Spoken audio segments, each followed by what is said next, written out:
A vida média das empresas está em 5 anos. E nelas, 60% fecham em apenas 2 anos de idade. E por isso que eu chamei o Renato Guima para me falar os 3 grandes erros que todo empresário comete. E eu vou te destacar aqui.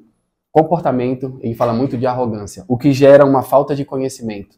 E por essa falta de conhecimento, existe uma má gestão do dinheiro, uma má gestão do fluxo de caixa. Se tu queres entender e saber mais, fica aqui e acompanha, porque vou te falar. O Renato deu uma aula de gestão pra gente.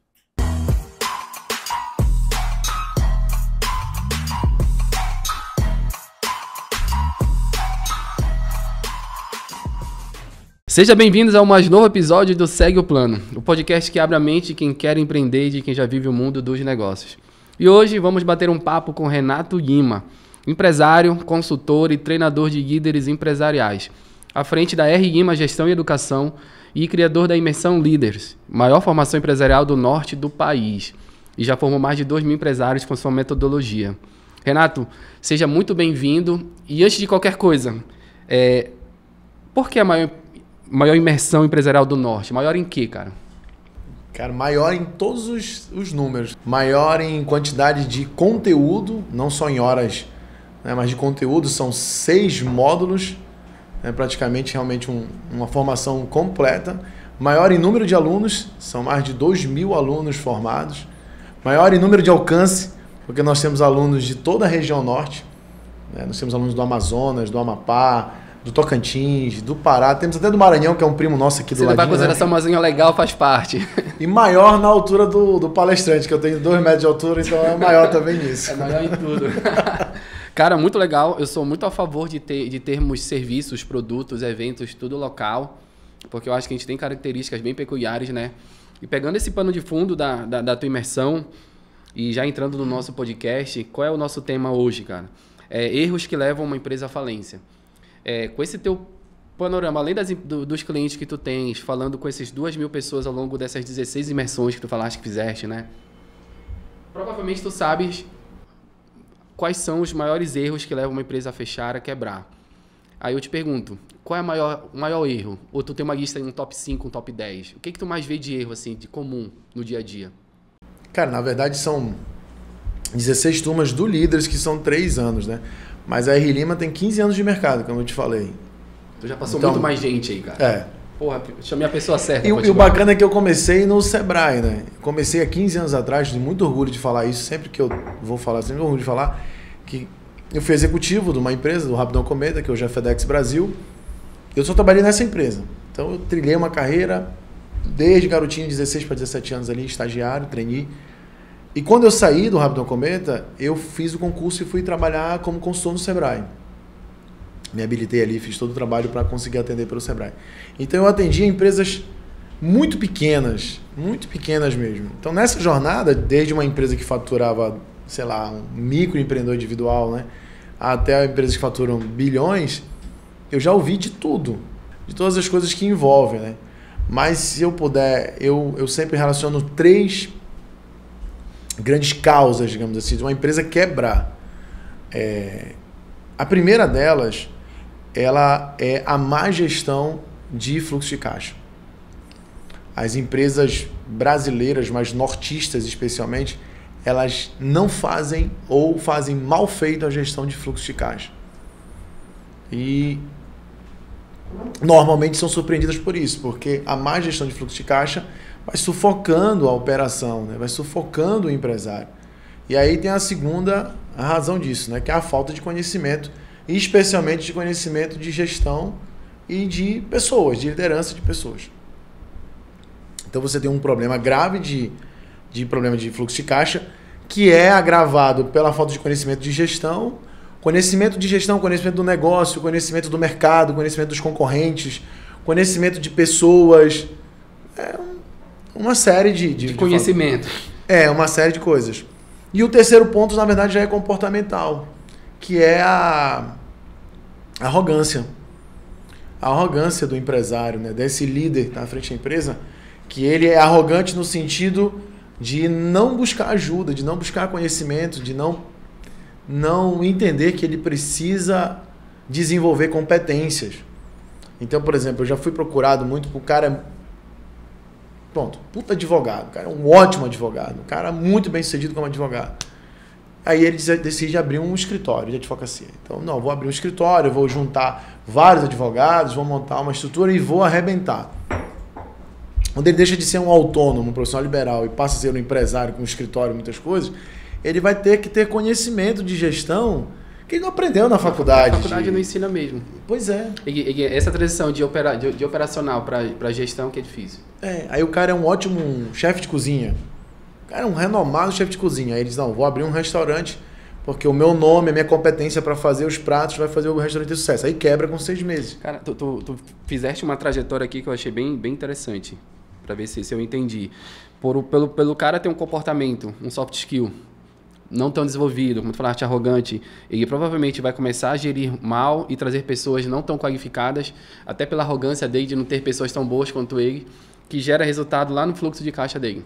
Então, acho que é uma cadeia que vai gerando uma consequência de... E o inverso é verdadeiro também. Dinheiro. E o inverso é verdadeiro também. A má gestão de fluxo de caixa, falta dinheiro para fazer os investimentos, inclusive em pessoas boas, e agrava ainda mais a arrogância do cara, de dizer que resolve tudo sozinho. É um ciclo sem vai e vem. É um vai e vem, uma mão dupla. Cara, né? Mas antes de a gente continuar, só conceitua pra galera o que é fluxo de caixa. É um termo que a gente fala eventualmente aqui, mas eu acho de difícil compreensão para quem não está acostumado.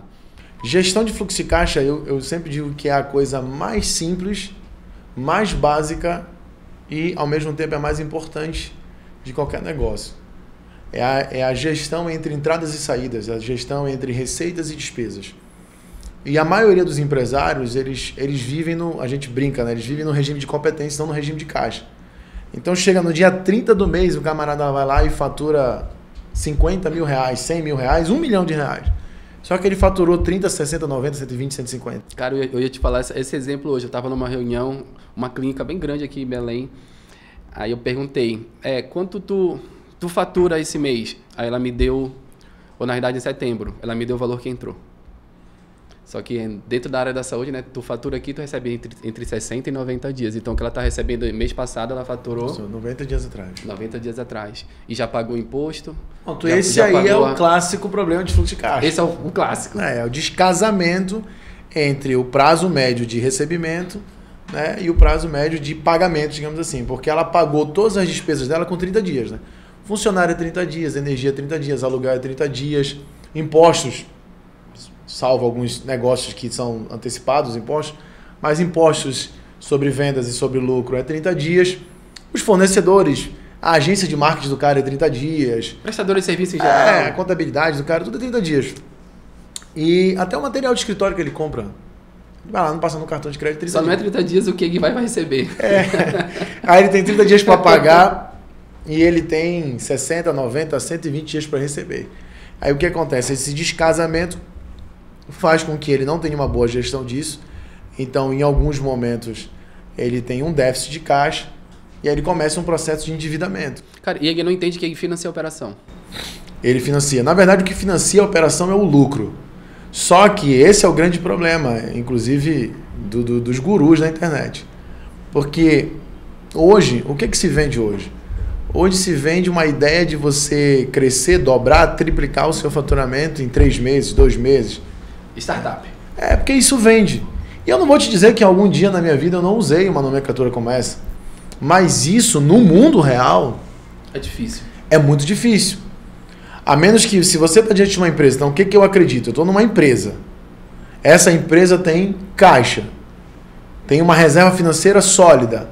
Tem capacidade de captação de recurso.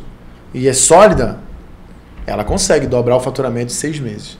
Mas uma empresa deficitária, que está começando, que tem 6 meses, tem 1 ano, 2 anos de mercado, não tem caixa, não tem reserva financeira, como é que ela vai dobrar o faturamento dela? Se isso necessita de investimento. É só para você ter uma ideia, se você fizer pegar um estudo da Stone, por exemplo, outro dia eu estava lendo isso, cerca de 95% dos clientes da Stone, na maquininha de cartão, assinam o contrato com antecipação automática.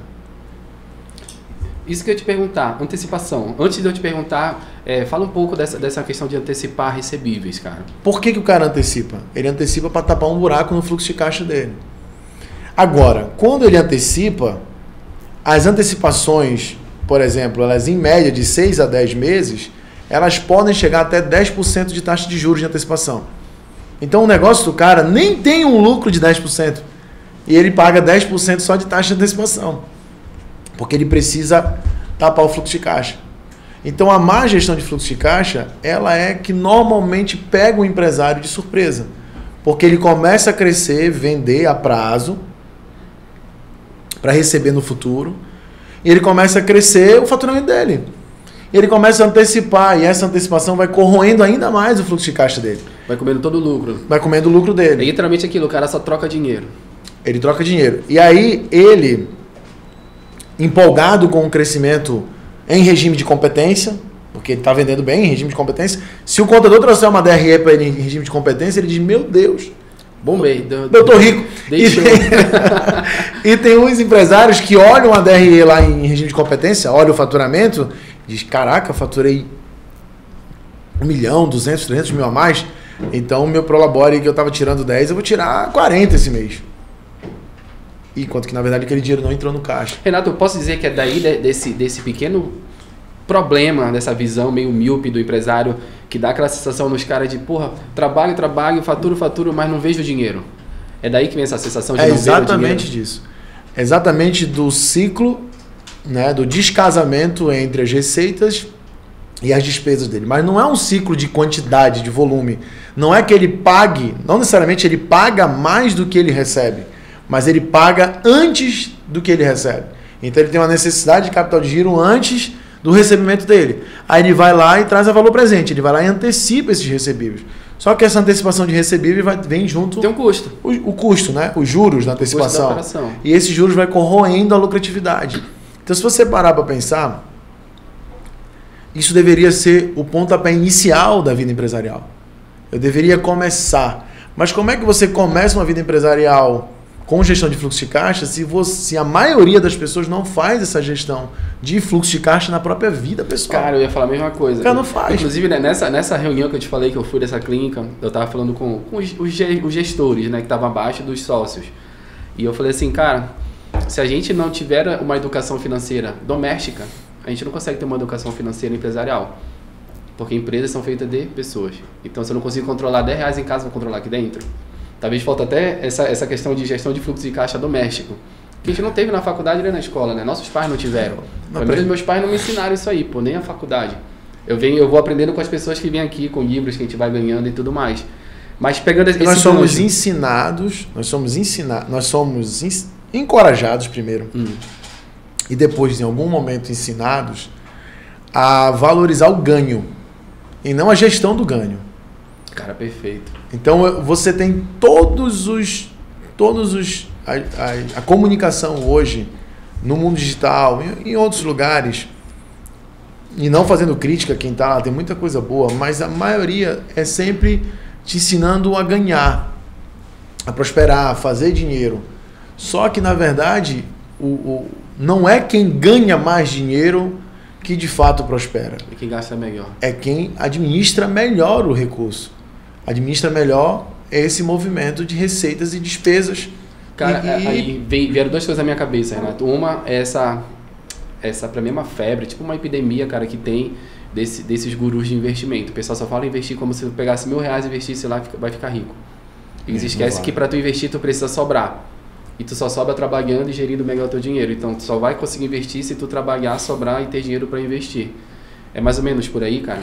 Aí você pega, o cara tem problema de fluxo de caixa e ele tem um baixo conhecimento de gestão.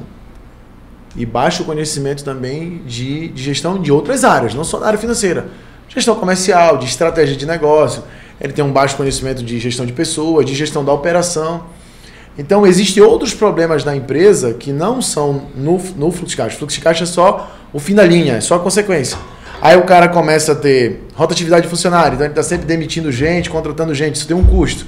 Ele começa a ter problema de hora extra, ele começa a ter problema de insubordinação, ele começa a ter problema de processo, ele começa a ter muita perda dentro do processo dele. Até de precificação também.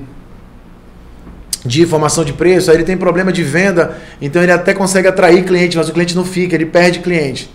Isso vai agravando. No momento de crescente, que ele está antecipando dinheiro, ele não percebe isso. Mas no momento que a venda cai, qualquer oscilação econômica que possa natural acontecer, do mercado, que ele não tem mais o dinheiro para antecipar e ele não tem a reserva financeira, ele entra em colapso.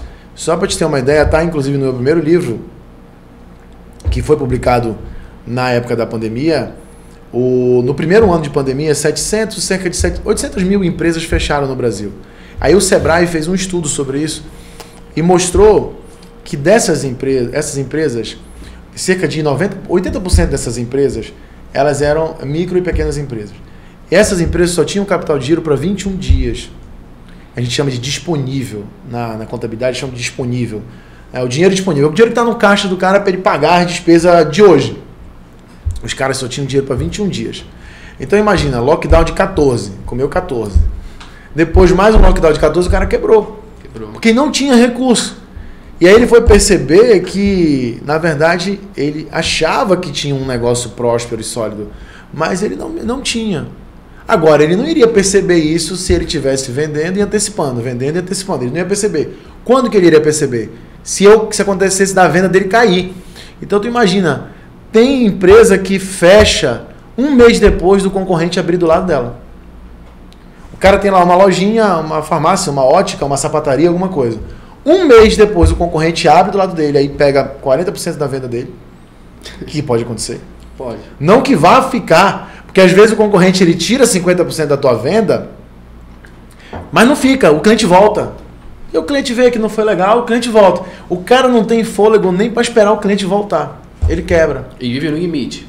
Ele vive no limite. Como diria, acho que a tua mãe já falou isso alguma vez na vida, né? Ele vende o almoço para comprar a janta. É verdade. Ou eu sou muito velho? Não, já falou. Mas vende o almoço para comprar a janta, cara. Que é que eu só falei de forma diferente. O cara só troca dinheiro. Aí é o perigo, porque em um momento como esse, que a pessoa tem... O empresário em geral está com dificuldade de acesso ao crédito, seja por ter problema no nome dele, por dívidas, ou seja porque o dinheiro está muito caro no Brasil, ele tem dificuldade de acesso ao crédito. Então, quando ele precisa, por exemplo, captar algum recurso, ele vai captar caro, taxa de juro alto, e ele vai botar esse recurso na empresa não para crescer a empresa. Ele vai botar esse recurso na empresa para pagar dívida. Então, ele pegou um empréstimo que vai aumentar a despesa dele mensal, porque tem que pagar, amortizar esse empréstimo, só que ele não cresceu a empresa. Só que esse dinheiro não gera riqueza. Não, ele só vai para despesa. Ele só vai pagar mais dívida, então vai corroer ainda mais o lucro dele. Então, cara, tu falar de uma coisa que eu queria falar com alguém faz muito tempo, que eu não sabia com quem. Vou aproveitar que tu estás aqui. Pronto, bora. Sobre estruturar crédito, cara, estruturar empréstimo e tudo mais. É normal aqui na nossa região, quando eu falo estruturar essas operações, é dar algo em garantia, pegar um crédito mais barato, fazer algumas operações mais complexas. Vou te dar um exemplo aqui, o estúdio que a gente está. Eu fiz algo parecido, mas não numa proporção grande. Eu dei algo meu em garantia, peguei um empréstimo, botei aqui e já deu o retorno suficiente para pagar o que eu peguei. Paguei juros, mas não juros muito altos do mercado. Nesse sentido, de estruturar realmente crédito, tu chegas a ver no teu dia a dia, com as conversas que tu tem ou não? Esse é o caminho natural. Provavelmente você fez um plano. Ou não fez o plano? Não, na verdade eu peguei um dinheiro emprestado e botei dinheiro, botei investimento meu como garantia. Eu fiz uma estruturação nesse sentido, que saiu mais barato. Não me descapitalizei, porque o que algumas pessoas falam? Ricardo, tu tem dinheiro, pega teu dinheiro e paga tudo à vista. Para mim não faz tanto sentido assim todas as vezes. Faz. Se eu podendo pegar dinheiro, que eu peguei a 1% ao mês de juros, botei no meu negócio me rendeu muito mais que 1% de mês, para mim fez sentido, cara. Mas é porque você desenhou o plano perfeito, digamos assim, né? Que você pegou um recurso para fazer um investimento de algo que vai gerar receita. Perfeito, gerou receita. Ou vai gerar incremento de receita se a empresa já existisse. Esse é o plano correto. As empresas não deveriam fazer investimentos com recurso próprio. Elas deveriam fazer investimento com recurso de terceiro. Se não 100%, mas pelo menos 50-50 ou 60-40. Mas o que é um investimento saudável? É um investimento que vamos tentar ser bem didático. Eu faturo 100 hoje, eu vou captar um recurso para que eu fature 150, para que eu fature 130, para que eu fature 200. Então, quando eu faturar 130, 150, 200, esse incremento de venda vai me permitir pagar o empréstimo. Sem mexer no meu orçamento. Sem mexer no meu fluxo de caixa. No meu fluxo de caixa. Então, a grande questão é que as empresas, o Brasil é campeão de uma modalidade de empréstimo chamada empréstimo para capital de giro. Os juros é alto E o Brasil caminhou. Gerente de banco adora oferecer empréstimo a capital de giro. Nada mais é do que um empréstimo para pagar dívida. Porque capital de giro, tecnicamente, é o dinheiro que eu tenho para pagar as despesas ordinárias do dia a dia da empresa. Não, e fazendo a comparação na época, esse empréstimo, capital de giro que me ofereceram, tava tipo 5% ao mês, 4% ao mês. Alto. Eu peguei a 1,1. Muito alto. Aí não, eu vou pegar para fazer investimento. Ótimo. Você fez o plano perfeito. O único risco que há nisso aí é se o plano de investimento foi mal elaborado. Mas aí é da qualidade do plano. E de quem fez o plano. De quem fez o plano. Então, pode acontecer daquilo que eu te falei no início do nosso bate-papo. O camarada não tem conhecimento do mercado, da concorrência, né, do jogo do mercado dele. Aí ele monta o plano errado. Renato, é um pouco do que eu falo por aí. Eu dou algumas palestras e tudo mais. Eu falo muito assim, cara, geralmente as pessoas entendem do seu negócio, mas não entendem de negócio, de mercado. É diferente. Né? Ou elas entendem do que fazem, mas não entendem da gestão do que fazem. Que é o caso do chefe de cozinha que faz um prato delicioso. Mas tu pergunta pra ele o custo daquele prato, ele diz, não, aí não é comigo. E ele não quer nem saber, porque como assim? Ele não quer saber.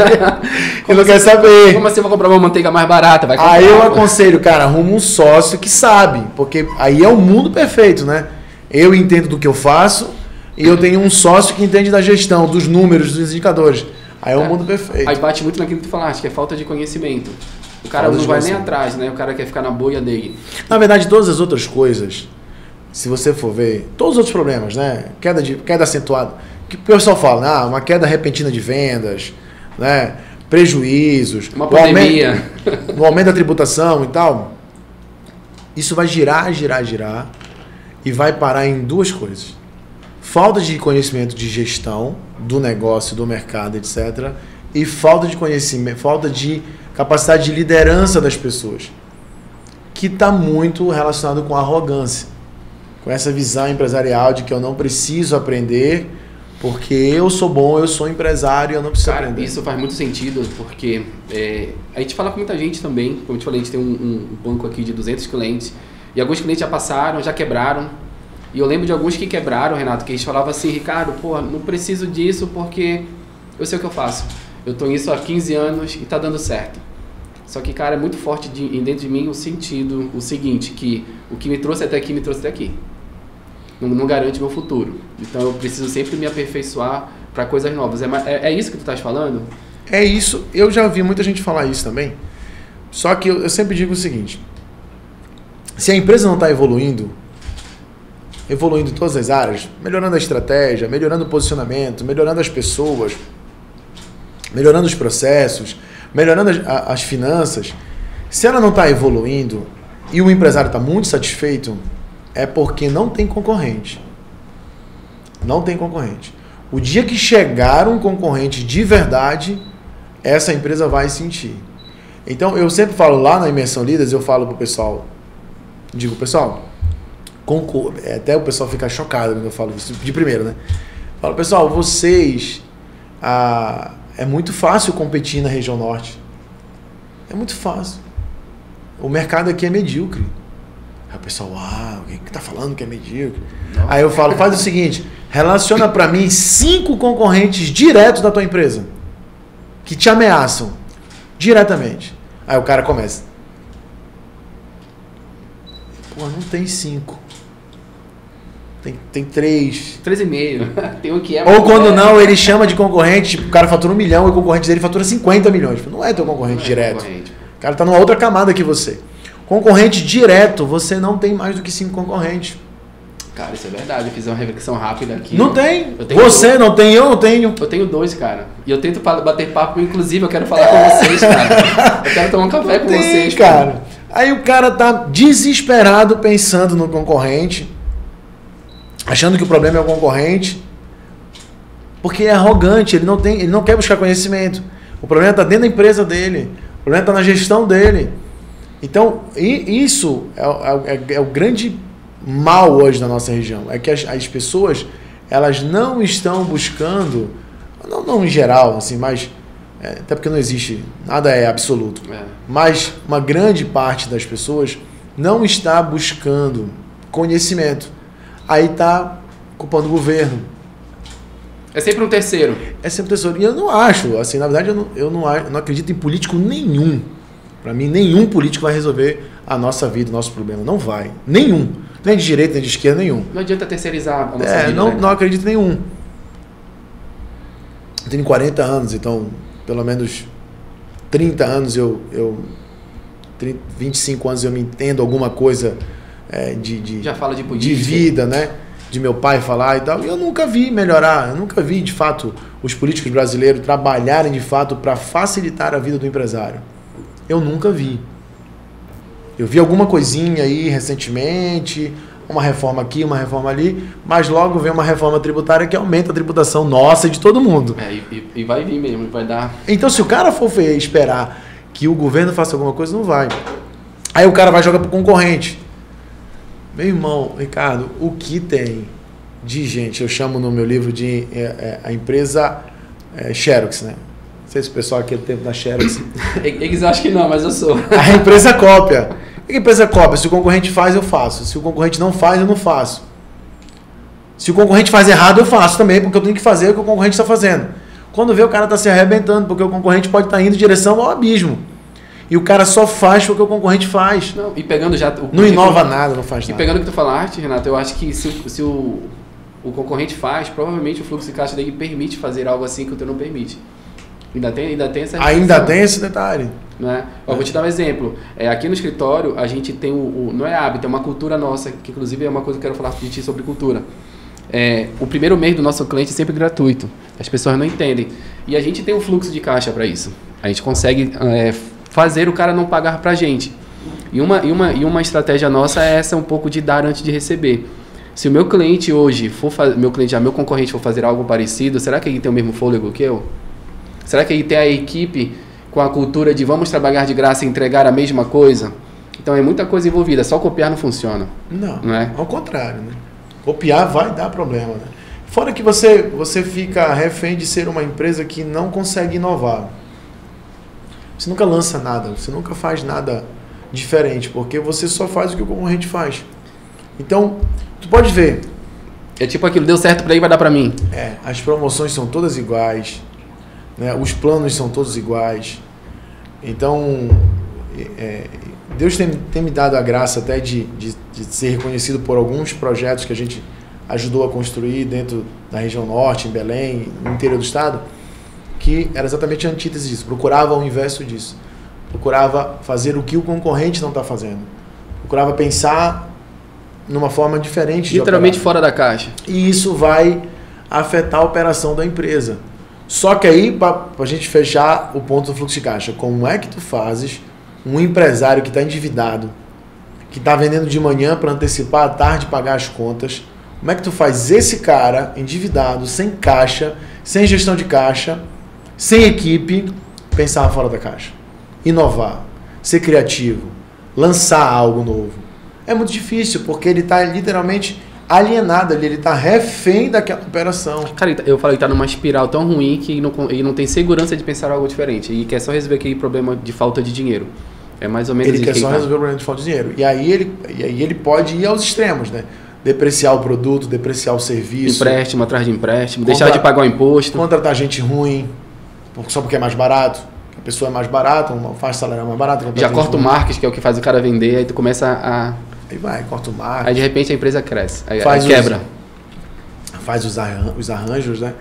E aí ele diz, não, mas eu quebrei, mas é porque a economia vai mal. Pô, a economia vai mal, mas o teu concorrente cresceu 50% esse ano.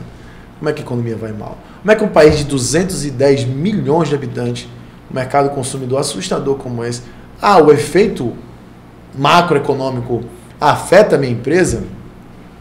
Afeta, até que ponto? Eu gosto muito do que o Thales do G4 fala. Ele fala que o Brasil não é um país de macro, o Brasil é um país de micro. E eu sou prova disso. Você pode estar vivendo uma crise financeira, econômica, aqui em Belém, por exemplo. Se você for em Marabá, meu amigo, só a Vale do Rio Doce está investindo 8 bilhões em Marabá. Em obra. É outro mundo. A cidade está voando. Então você dentro do mesmo estado, se você for em Santarém, a realidade é totalmente diferente. São pequenos mundos dentro de um grande estado. Exatamente. Então o camarada ele está ali achando... Não, e a gente pode dizer que aqui mesmo, dependendo do bairro, dependendo do público, do nicho que você vai atender, você sai de um mercado que está sofrendo para um mercado que está prosperando. Cara, e sabe o que me lembrou? Meu sogro. Eu tento explicar para ele o que a gente faz aqui. Aí eu, de forma bem rasa, a gente é um escritório contábil, tem um escritório jurídico, eu sou sócio também. Aí ele fala assim, Ricardo, eu tenho amigos contadores que estão fechando o escritório, eu não entendo o que tu fazes. É muito isso.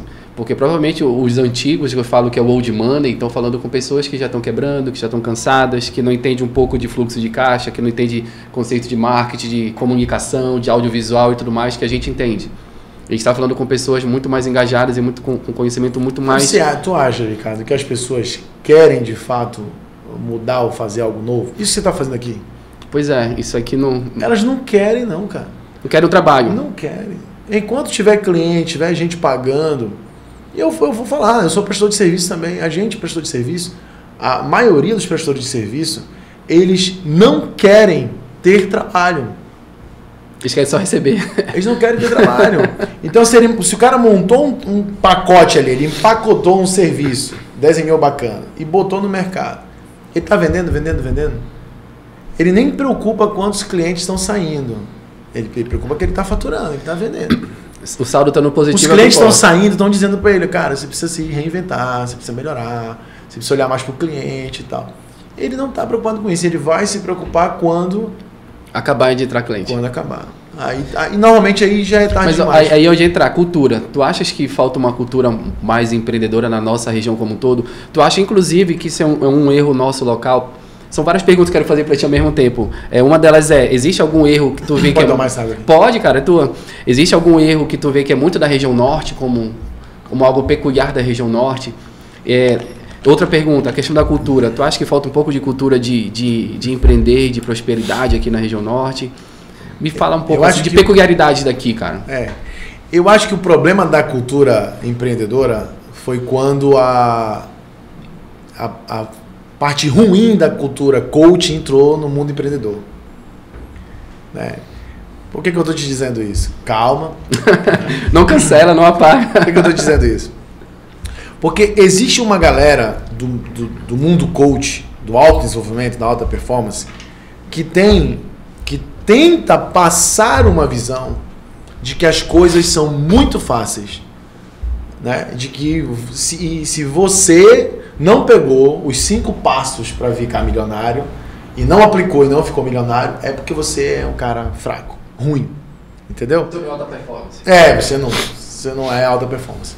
Então, o que eu estou pegando? Eu estou pegando esse cara que está com muita vontade de ser empreendedor, de empreender, de prosperar. Esse cara entendeu que sendo funcionário dificilmente ele vai enriquecer. Ele entendeu tudo isso, que ele precisa correr risco, que ele precisa empreender e tal. Só que ele entra no jogo achando que é fácil. E só pela motivação, não pela razão. Ele entra no jogo motivado, ele entra no jogo com todos esses insights, com todos esses 3 passos, 5 passos, 10 passos. E aí vamos pegar o caso seu, aí ele vai e contrata um contador. Só o que ele diz pro contador? Cara, abre uma empresa para mim assim, quanto é que tu cobras? Ele não chama o contador, cara, senta aqui. Me faz um parecer da tributação. Quanto eu vou tributar se eu faço do meu negócio? Me faz um parecer dos riscos do meu negócio. Me faz uma visão tua como contador acerca do meu mercado. Aí ele liga para um advogado, que ele precisa de um advogado ou alguma coisa. Ele não pega uma consultoria com esse advogado. Para o advogado conversar com ele, falar dos riscos trabalhistas, né? Ele não sabe nada. E ele vai direto para o fazer e abandona toda a busca de conhecimento, do planejamento. Eu falo assim, ele tem um negócio, ele não tem uma empresa. Porque o negócio é o campo da ideia, se tudo dá certo, é o Excel dele. Exatamente. Aí você vai lá para o Sebrae, o número de pessoas que fazem plano de negócio antes de abrir suas empresas, ainda que o Sebrae dê esse material, como elaborar um plano de negócio, o número de pessoas que faz um plano de negócio não chega a 1%, cara. Não chega a 1%. O cara começa um negócio literalmente da cabeça dele ou uma cópia da empresa que ele trabalhava antes. E que ele só reproduz o modelo. É o Xerox. Ele reproduz o modelo, é Xerox. Então o camarada, ele não quer. Aí ele acha que tem que melhorar o mindset dele, que o problema é o mindset, que o problema é que ele tem que acordar mais cedo. Cara, mas... Entrar na banheira de gelo. Sem conhecimento, você é um louco, perdido, dirigindo um carro sem freio. Aí por isso que a gente tem muito empreendedor por necessidade, né, cara? O cara perde emprego, agora eu vou empreender, chegou a minha vez. Empreendedor de necessidade, empreendedor de oportunidade e empreendedor com propósito, né? São os 3 empreendedores que eu até cito no meu livro. Você nem leu o meu livro, mas você está falando coisa do meu livro, né? Não ia, pessoal, pior que eu não ia. Você pode começar como empreendedor de necessidade. Você só não pode ser trouxa de continuar desse jeito. E tu evolui através do conhecimento. Você tem que evoluir através do conhecimento. Só o conhecimento transforma.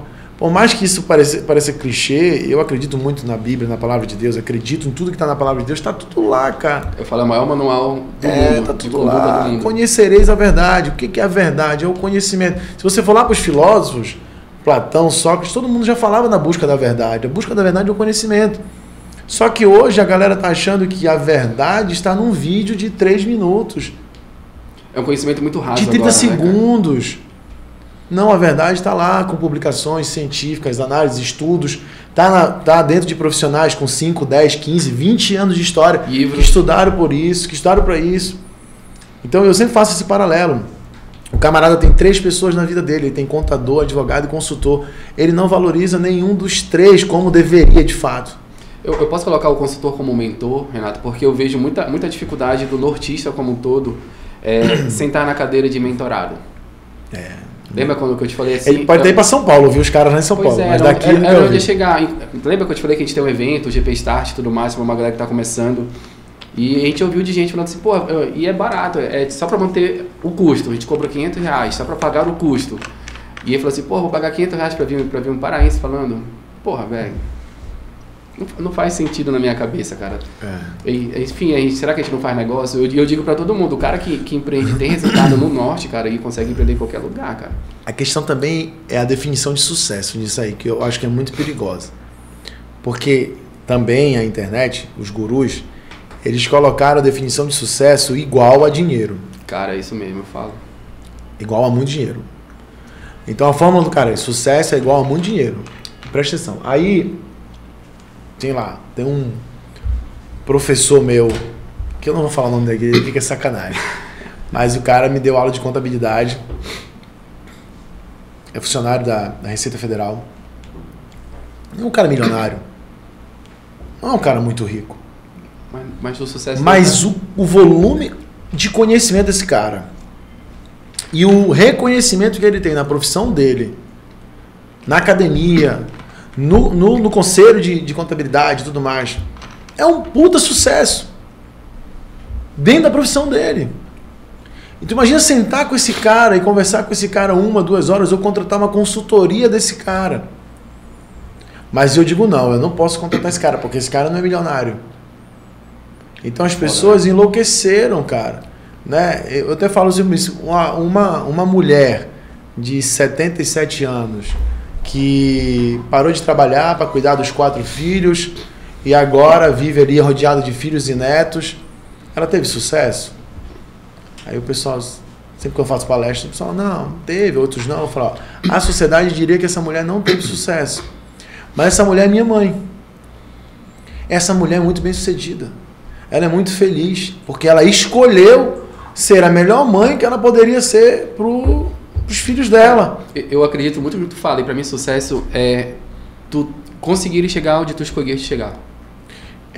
Tem uma frase que diz do Earl Nightingale, não sei se o nome eu sempre pronuncio de uma forma diferente, mas diz que sucesso é a realização progressiva de um ideal de valor. Sucesso é a realização progressiva de um ideal de valor. Ou seja, se é progressivo, é ao longo da vida. O que é o ideal de valor? Aquilo que tem valor para mim. Porra, o que tem valor para mim não é o que tem valor para ti. É totalmente individualizado. E aí eu vou medir o teu sucesso pelo meu, porque para mim tem muito valor usar um Rolex de 100 mil reais, e para ti, porra, eu não tô nem aí, eu nem uso relógio. Apesar de que isso aqui não é de 100 mil reais, tá? Só para registrar. Porque eu nem uso relógio. Eu nem uso relógio. Então para mim, dane-se o teu relógio. Só que as pessoas colocam. Aí a galera começou a achar que quem ele tem que ouvir é o cara que é milionário. Cara, isso me lembrou meu sogro. Eu tô muito reflexivo com meu sogro nesse episódio. Por quê, cara? Olha, meu sogro saiu do interior, inclusive perto de onde a minha família é, ele saiu de Óbidos. E, cara, ele hoje já conheceu muitos países, a Europa quase como um todo. E ele é o cara que me briga falando assim, quando eu falo assim, porra, bora comer uma pizza onde? X. Ricardo, lá é muito caro. Bora aqui no supermercado, a gente compra e a gente faz em casa. O sucesso pra ele é totalmente diferente do meu. Eu quero comer uma pizza, porra, bem elaborada e tudo mais. Ele não. Ele joga outro jogo. Ele joga outro jogo. E entender isso aí, cara, faz inclusive os conflitos diminuírem. Eu convivo todos os dias com pessoas multimilionárias, grandes empresários. E eu te falo que 99% deles tem uma outra mentalidade acerca do sucesso. A mentalidade dos caras está no valor que eles entregam para as pessoas. Não no preço. Mas o micro pequeno empresário, ele está endeusando, se sentindo seduzido por algumas pessoas na internet que estão pregando sucesso. É andar numa Ferrari, é estar numa casa que muitas vezes é alugada. O cara comprou aquilo, alugou até aquilo. O carro é alugado. Alugou aquilo só para fazer o vídeo. E o cara está fazendo isso lá. A galera do mundo real, o empresário do mundo real, ele não está jogando esse jogo. Só que o pequeno empresário que precisa ouvir, que precisa aprender, ele está, por exemplo, desprezando um contador, desprezando um advogado, desprezando um consultor, desprezando um outro colega empresário de um outro ramo, mas de um porte menor, mais um outro colega empresário, desprezando eventos locais, desprezando coisas como você promove, a gente promove, e está tudo certo para mim, mas ele está desprezando porque ele está com o olhar no lugar errado, com o foco no lugar errado. E aí ele vai seduzido por isso. Pela ganância, né, cara? Tem um pouco de ganância aí, cara. Tem uma semente de ganância, porque eu vejo muito. O cara quer o teu resultado sem passar pelo que tu viveu. E quer ter o palco sem ter o teu bastidor. Ou a ganância somada com a preguiça, porque normalmente esses caras eles vendem uma fórmula mágica que você vai encurtar o caminho, vai economizar tempo e você vai, entendeu, construir uma puta empresa de sucesso em 6 meses, em 1 ano. E a gente sabe do mundo real no Brasil. Que não é assim, cara. Não é assim. Não é tão fácil assim. É muito trabalhoso. Só que é gostoso. Né? Trabalhar, quem trabalha com propósito, quem tem realmente algo para entregar para as pessoas, é muito gostoso. Né? Você chegar em casa no final do dia e você, pô, tive um dia intenso de trabalho, mas eu entreguei o meu melhor e eu estou caminhando para construir uma empresa de sucesso. Cara, isso tudo que tu fala de propósito envolve todo esse pilar que tu botaste aqui, né? Gestão, eu vou botar gestão de dinheiro, não fluxo de caixa. Gerir melhor o dinheiro, aprender sempre. E quando tu fala aprender, Renato, eu achei muito legal, que é conhecimento em mercado, gestão e pessoas. Tu vê que é muito macro, né, cara? É multifatorial. Não é só do negócio em si. Como tu falaste, porra, tu falaste muito do chefe de cozinha. O cara é foda aqui fazendo um prato. Mas o pós-venda, a venda, a gestão do dinheiro que entra, do dinheiro que sai, treinamento dos garçons e tudo mais, será que o cara sabe? Então aí entra a questão do comportamento, da arrogância. Cara, eu achei incrível. A arrogância, ela é o, que a gente tava falando, combustível desse. O cara prefere contratar uma mentoria de um cara que tá numa Ferrari, de que alguém aqui que, porra, veio do interior, construiu algo e tem algo sólido. Outro dia eu falei para um cara, o cara falou assim, eu vou num curso lá de um cara em São Paulo, 20 mil reais e tal, e eu vou porque o cara Eu falei, cara, bacana, legal. O cara tinha uma empresa de médio porte, né? Eu falei, esses 20 mil reais representa muito para sua empresa, né? Eu acho que, imagino que sim. Ele falou, não, cara, 20 mil reais, você tem uma ideia, é meu prolabore, é o que eu tiro para viver. Eu vou pagar e tal. Aí eu falei assim, não, mas não quero nem comparar isso. Eu quero te perguntar o seguinte, quantos mil reais nos últimos 6 meses tu investiste em treinamento para tua equipe? O cara parou, olhou para mim.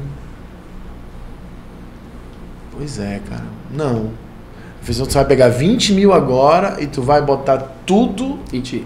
Num cara que vai te ensinar tudo que você vai resolver e você vai voltar para sua empresa e essa equipe tua, que nunca recebeu nenhum treinamento, vai fazer a coisa acontecer junto contigo. Não, mas eu sou a pessoa que tem que ser investida porque eu sou... Não, verdade, você também é a pessoa que precisa ser preparada na sua empresa. Mas imagina se tu pegar 20 mil reais e tu treinar você e todo mundo. Quantas outras opções de treinamento? Se tu canalizar 5 mil para treinamento de vendas, pega um profissional aqui de Belém, canaliza 5 mil para treinamento de vendas da tua equipe de vendas, pega 5 mil, canaliza para uma formação financeira. Com 2 mil por mês, ele faz uma palestra por mês com um cara top, com uma equipe top, cara. Com 500 reais, que 500? Com 300 reais por mês no cartão de crédito, ele acessa uma plataforma com um universo de cursos, como administradores.com, só coisa fantástica, cara. Até na G4 lá, G4 Skills. Aí o cara pega 20 mil e põe num evento com o cara e volta para a empresa. Motivado só. E a equipe dele não tá preparada e ele vai envolver no operacional ali e vai... Cara, ainda tem isso. Tu acha que isso de não evoluir a equipe, um grande erro que faz as empresas quebrarem, cara? Porque eu tô com isso na cabeça até um tempo. Eu tenho um parceiro que falou assim, Ricardo, tem equipe que tá presa em 5 anos atrás. Não evoluiu junto com a empresa, junto com o empresário. E parece que trava a empresa, né? Essa questão de educação continuada, de evolução das pessoas em si. Tu acha que é um grande erro? Talvez depois da gestão de fluxo de caixa, a gestão de pessoas ela é um dos maiores problemas. Porque as pessoas da empresa, as pessoas em geral, todos nós estamos aqui, em geral, nós somos pessoas procrastinadoras. Por natureza. Por natureza, é nosso. Né? Então, nós precisamos de alguém que nos tire da zona de conforto. Isso é fato. Não estou dizendo que isso precisa ser um guru, um coach. Pode ser um sócio, pode ser a esposa, pode ser o marido, alguém que te incomoda, pode ser um amigo, pode ser um pastor, pode ser pai e mãe, pode ser um irmão. Né? Não estou dizendo isso. Mas nós precisamos disso. A empresa tem que ser esse coach. O dono da empresa tem que ser esse coach. Ele tem que ser o cara que promove o tempo todo o desenvolvimento da equipe para que essa equipe saia da zona de conforto. Eu tenho uma sócia na minha empresa, a gestora da Formação Líderes, que se tornou sócia da Formação Líderes por trabalho, Samara, que outro dia ela estava falando para mim assim, Renato, se eles vão ver isso, eles vão até sorrir. Ele falou assim, Renato, você percebeste que a nossa equipe está engordando? Engordando de ganhar peso? Eu falei, peso. eu também estou engordando e tal. Aí eu falei, não, cara, eu continuo nos meus 98 quilos e tal, eu tô legal. Ela falou assim, não, o pessoal está engordando. Eu percebi isso no uniforme, na troca de uniforme. A galera está engordando. O que a gente está fazendo? O pessoal está engordando. Eu falei, caramba! Aí eu falei pra ela, quer dizer que agora eu vou me preocupar se os caras estão comendo muito açúcar ou não? Ela disse, sim, a gente tem que se preocupar. Porque o cara está engordando. Porque o cara talvez esteja sedentário. Porque talvez o cara esteja bebendo demais. Porque o cara... Olha só a cabeça dela. Aí depois, eu fiquei em casa pensando, eu falei, cara... Perfeito, essa é a visão. Essa é a visão, cara. Essa é a visão. Renato, isso me lembrou a gente fez um desafio aqui antes de julho. A gente chamou uma nutricionista. Os caras também gordinho, a gente chamou uma nutricionista e fez um evento com todo mundo do escritório. Era pro escritório perder X quilos, não lembro agora, ou era para perder 5 quilos ou 2 quilos, tu lembra, Potiguar? Era algo assim. Aí depois de um mês ela voltou. Aí todo mundo engordou. Falei, pessoal, vocês não entenderam a porra do desafio. Era pra emagrecer e engordaram, velho. É porque a gente entende que a gente tem que cuidar de tudo um pouco. Nem sempre vai dar certo. E nem vai dar certo para todo mundo. Mas o líder, ele tem que estar preocupado em desenvolver a equipe dele. Ele tem que estar preocupado em saber, cara, você leu um livro a mais? Você fez um curso? O que você fez de novo? O que você aprendeu de novidade? Qual foi o coisa? Porque, no geral, as pessoas, elas querem que a empresa pague o desenvolvimento delas. Tudo. Funcionário, no geral, é assim. Ele quer que a empresa pague. Se a empresa não paga, não faz. Mas quais são as coisas, as mínimas coisas que o cara pode fazer por ele? Ele pode fazer uma atividade física? Ele pode ler um livro? Ele pode fazer um curso? Pode ver uma palestra no YouTube que é gratuita. Ele pode ver uma palestra e fazer um resumo? Ele pode ver uma palestra no YouTube que você selecionou, fazer um resumo e dividir com os colegas? E ensinar para os colegas? Então a empresa, ela pode ser esse sistema de desenvolvimento contínuo das pessoas. Pô, cara, eu fico feliz de ouvir isso, porque a gente está no caminho certo. A gente sempre traz uma pessoa por mês para dar uma palestra pra gente. A gente motiva a leitura muito no escritório. Ano passado, inclusive, a gente fez um pacto aqui de todo mundo ia aprender alguma habilidade nova. Podia ser até corte e costura, mas tem que aprender algo novo. Cara, então a gente está no caminho certo, Gerson. Né? Porque se tu não desenvolver outras habilidades, o cara fica parado no tempo. Por que eu te falo isso, Renato? Porque eu falo para as pessoas do escritório o seguinte, que não necessariamente aqui vai ser o ponto final da vida deles, pode ser uma passagem. E todos os dias eles estão se vendendo. Estão se vendendo para mim, para o cliente que vem, para os convidados que vêm, para todos os parceiros que estão por aqui. Então, vamos supor, sei lá, o Gerson vai sair do escritório, vai se mudar. Ele precisa de indicação, ele se vendeu para mim de forma correta, tá aqui, ó. Toma essa indicação, eu falo com as pessoas que vão contratar ele e assim vai.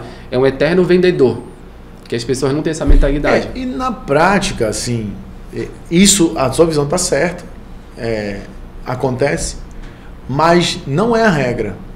A regra, no geral, ela é a seguinte: se você desenvolve o cara, a mulher, o rapaz, ele vai desenvolver a empresa vai crescer, ele vai crescer e ele não vai embora. A menos que realmente exista alguma coisa... Um conflito cultural. Uma proposta muito tentadora que não está no teu momento, você não vai cobrir pro cara e vai soltar o cara. Mas a regra tem uma frase do Kevin Nato: desenvolva as pessoas e as pessoas desenvolverão a empresa por você. Você desenvolve as pessoas. Só que até para você desenvolver as pessoas, até para você entender que essa frase ela é importante, você precisa expandir a sua mente. Você precisa se desenvolver. Você precisa se desenvolver, você precisa ter conhecimento. Para você entender que isso é importante. E aí, muitas vezes, como é que tu falas para um cara que está antecipando 100% dos recebíveis dele para poder pagar a conta de energia, senão vão cortar, que ele tem que gastar R$1.000, R$2.000 num treinamento para a equipe dele? Para mim é muito visão de médio, curto, longo prazo. A visão dele é sempre curto prazo. Ele vai estar sempre com fome. Então, quem está com fome, quem está com frio, quem está passando necessidade, não tem cabeça para pensar no longo prazo. Cara, é foda isso. Não tem visão de futuro, porque ele está sempre com fome, ele está sempre precisando. E precisa estar seguro para tomar a decisão mais correta. E ele precisa estar seguro para tomar uma decisão correta. Então, eu acho que tu vê que como a gestão ela é incrível, né? Nós começamos a falar sobre um problema, e esse problema que a gente falou lá no início da nossa conversa, ele vai nos acompanhar até o final da conversa. Porque sempre vai ser possível conectar qualquer mudança que a empresa não fez com o problema de fluxo de caixa. Sempre vai ser possível conectar qualquer melhoria que a empresa não fez com a falta de conhecimento do empresário. Desenvolver pessoas se não tiver fluxo e de caixa. Sempre vai ter, no bojo de tudo isso, a arrogância do empresário que não quer se desenvolver, que não quer ouvir, que não quer aprender. E te digo mais, tem gente que paga 20, 25 mil reais para ir para São Paulo, para fazer um evento em São Paulo e não aceita o que o cara fala lá. Ainda acho que o cara tá errado. Vai lá para bater a foto. Bate a foto, muda a foto do perfil do Instagram, faz um post ali bonito, posta no aeroporto e tal, em busca de conhecimento. Volta de lá, não aplica nada, porque acha que o cara falou... Em busca foi, agora você achou era outra história, né? Né, Rodrigo? Então, é muito louco isso, cara. Mas é o ser humano, é por isso que tem empresas de sucesso e tem empresas que fracassam. No livro do Jim Collins, Empresas Feitas para Durar, a série Empresas Feitas para Vencer, Empresas Feitas para Durar, ele faz um paralelo muito legal com isso, né? Que as empresas que duram, até 1940, as empresas duravam em média 75 anos. Você sabe quantos anos duram hoje? Eu já vi alguma pesquisa, algo em torno de uns 25, 20 anos, não é? 5 anos. Eu vi alguma pesquisa desse Elas duram em média 5 anos. Mas teve uma evolução, 40, 20... Isso. Hoje elas duram em média 5 anos. E se você considerar o número de empresas que fecham em até 2 anos, é cerca de 60% das empresas que fecham em até 5 anos. Então, das que fecham até 5 anos, cerca de 60% fecham em até 2 anos. 2 anos, o cara pega a economia de uma vida, abre um negócio e quebra em 2 anos. E aí ele faz exatamente essa abordagem. Ele diz, olha, as empresas que duram, as empresas feitas para durar, são as empresas que põem em prática princípios fundamentais da administração de empresas que estão escritos há décadas. Não inventaram a roda. Então, se você ver, gestão de fluxo de caixa, isso é um conhecimento de mais de 50 anos. É um princípio contábil, é uma obrigação, inclusive, da empresa. Gestão de fluxo de caixa. Treinamento e desenvolvimento de pessoas. É básico. Tem conhecimento de décadas falando sobre isso, que você precisa treinar as pessoas, senão elas entram numa zona de conforto, senão elas não entregam o seu melhor, que elas podem produzir 40% a mais do que produzem hoje se elas forem treinadas. Processo, estruturar processo. Quando você estrutura o processo de uma empresa, a produtividade das pessoas pode crescer até 60% com um processo certo, estruturado. Outro dia eu vi que por semana, das 40 horas, eu li sobre isso, eu vou até ver essa matéria para mandar para vocês, e para publicar no meu Instagram também. Das 40 horas semanais, as pessoas estão perdendo em média 6 horas em redes sociais, fazendo, vendo, ouvindo coisas que não agregam para a empresa. Eu estou lendo um livro, Renato, sobre a dopamina. E a dopamina, esse livro explica muito isso. Esse vício da rede social, que nada mais é o vício na dopamina. Ficar rodando aí os novos vídeos, as novas... Porque o que é a dopamina que o livro me mostrou? É a expectativa. Será que é uma coisa legal e nova que eu preciso ver? Aí, tu sempre busca a dopamina, sempre lá no seu cérebro, por isso tu sempre fica rodando, passando story e tudo mais. Tem um cliente do interior, um grande cliente nosso do interior, grande varejista. Fazia tempo que eu não ia lá. E quando eu fui lá agora, mês passado, a minha consultora, a Vitória, ela me levou até uma sala de um processo que a gente estava melhorando lá o processo. Eles só vinham olhar aqui e tal. E ela estava falando do processo novo e eu na sala observando as pessoas. Então eu tive cerca de 10 pessoas lá trabalhando. E eu percebi que as pessoas todas estavam com o celular na mão. Aí eu perguntei para o encarregado, por que essas pessoas estão com o celular na mão? Elas usam o celular da empresa? Ela, não, são o celular delas. Eventualmente, as pessoas falar com alguém do outro setor e elas usam o celular. Falei, tá. E a gente conversando lá e as pessoas não saíram do celular. Aí eu falei para ele, faz o seguinte, compra um armário, pede para fazer uma circular, proibindo o uso de celular no horário de trabalho. Pede para elas informarem o telefone da empresa na casa delas. Qualquer urgência, ligarem para a empresa. E se ela passar mal, sentir mal, ela pode pegar o celular e ligar. Mas elas trabalhavam com uma operação rotineira, lançamento de nota. 4 pessoas foram demitidas, porque 6 fizeram o trabalho das 10. É 0 hora extra. 0 hora extra. E gerou pendência de lançamento. As 10 eram incompetentes? Não. As 10 eram boas. Inclusive nem foram demitidas, foram remanejadas para outro setor. Só não fazia sentido continuar lá. Por quê? Porque elas perdiam de 40% a 50% da produtividade delas no celular. Só que o funcionário não é responsável para dizer para ele mesmo não usar o celular. É tolice você achar que o funcionário de 20, 22, 25 anos vai dizer, não, eu sou uma pessoa muito responsável, eu não vou usar o celular. É tolice, pô. É tolice isso. Eu é que tenho que dizer, enquanto dono de empresa, enquanto líder, olha, vamos tirar isso aqui. Vamos fazer esse ajuste. Vamos fazer esse ajuste. Tudo em prol da PJ, né? A gente fala que as decisões têm que ser em prol do negócio. Em prol do negócio, em prol da produtividade. E aí eu falei para eles, falei, ó, acabou a hora extra, parou de sair tarde, parou de tomar esporro, parou de ver sobre o estresse, porque agora o trabalho tá em dia. Pô, legal. Cara, é isso.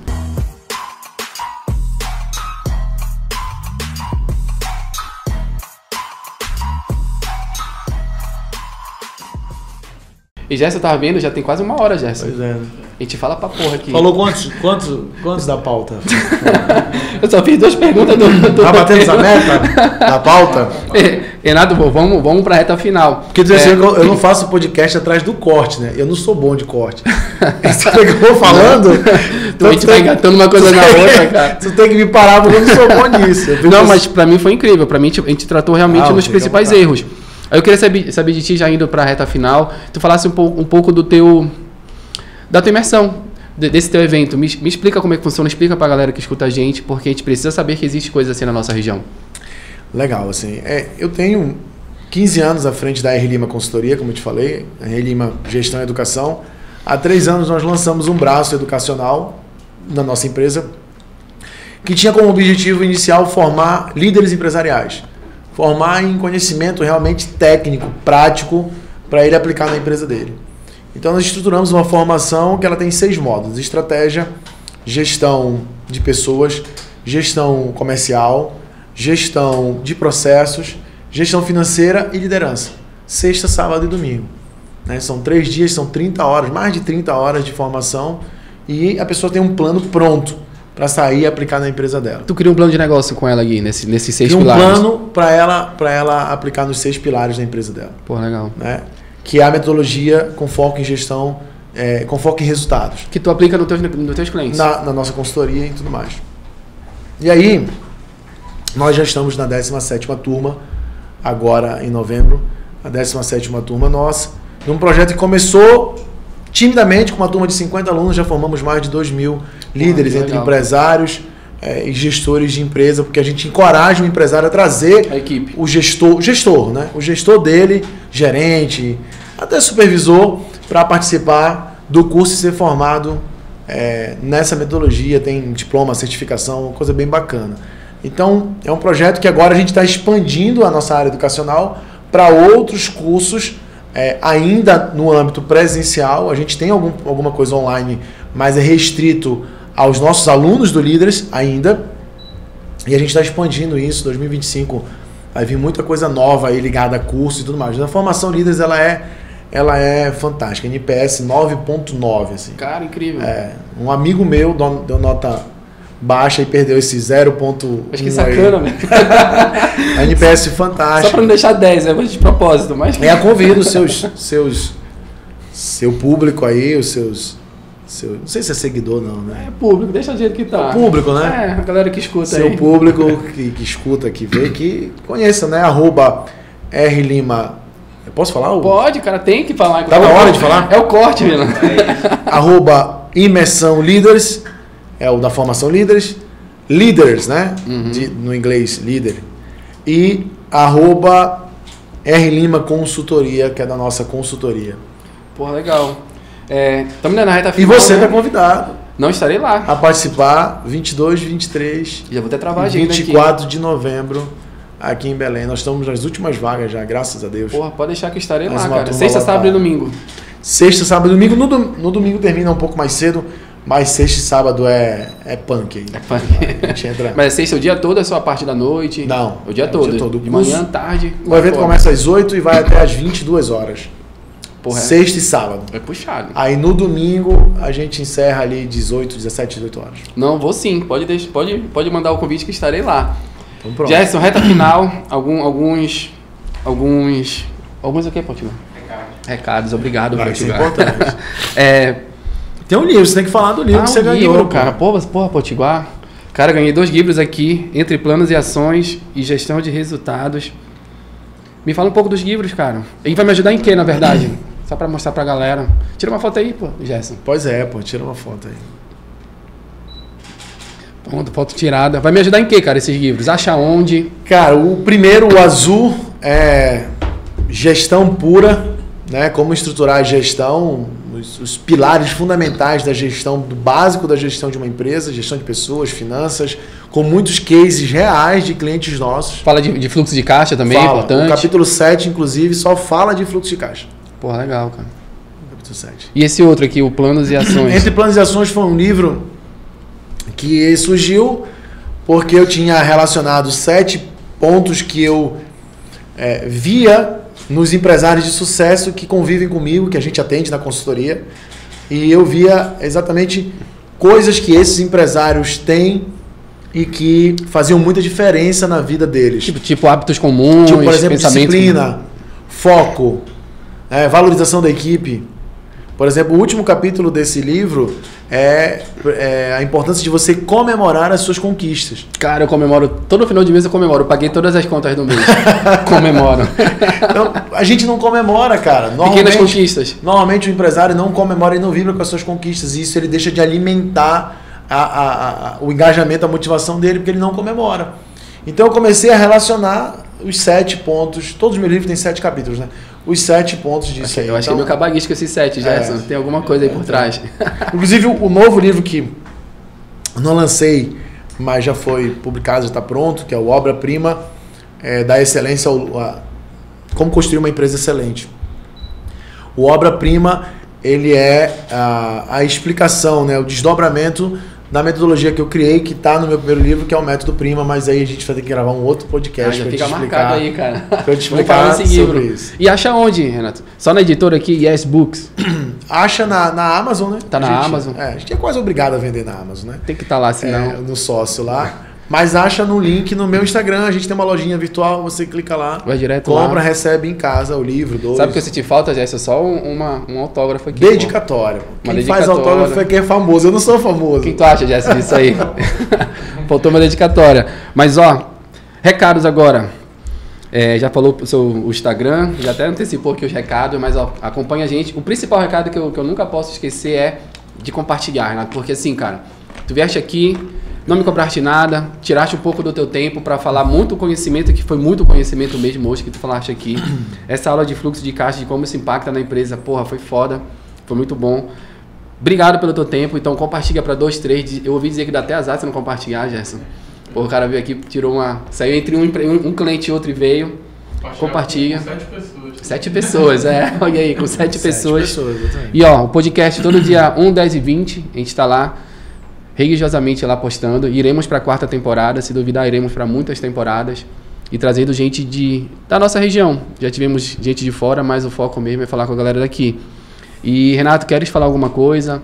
Queres deixar algum recado? Esquecer de falar algo que tu queres falar? Não, só agradecer você, Ricardo, a equipe, os meninos aqui pelo convite. Me sinto muito honrado de ser convidado. A gente que agradece. Parabenizar, né, pela estrutura muito boa, um propósito muito legítimo, muito legal pra gente participar, trocar ideia. Né? E também me colocar à disposição sua para tudo que você precisar, do seu público precisar. O Azulay, amigo nosso, vocês conhecem o Azulay? Já gravou com a gente. Ele tem uma frase que eu acho muito bacana, que ele diz: maninho, eu quero que a maré suba, que todo mundo vai junto. Alguma coisa assim, né? E eu acho muito engraçado isso dele. Eu acho muito válido. Eu também penso do mesmo jeito que ele. Assim. Se a gente pudesse ajudar a crescer, compartilhar juntos. O podcast é isso. Se o mercado cresce, a gente cresce junto. Não tem como ser diferente. Exatamente.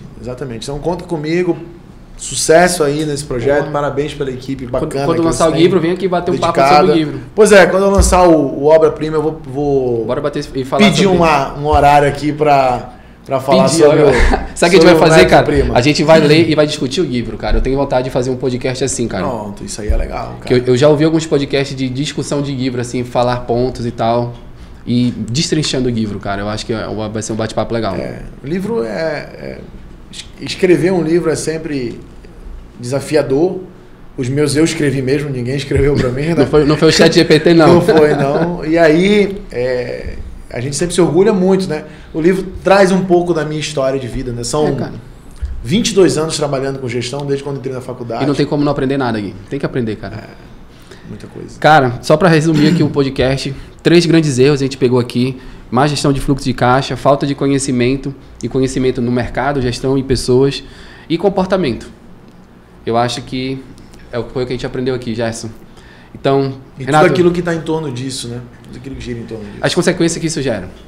Renato, muito obrigado pelo teu tempo e acho que é isso. Abraço.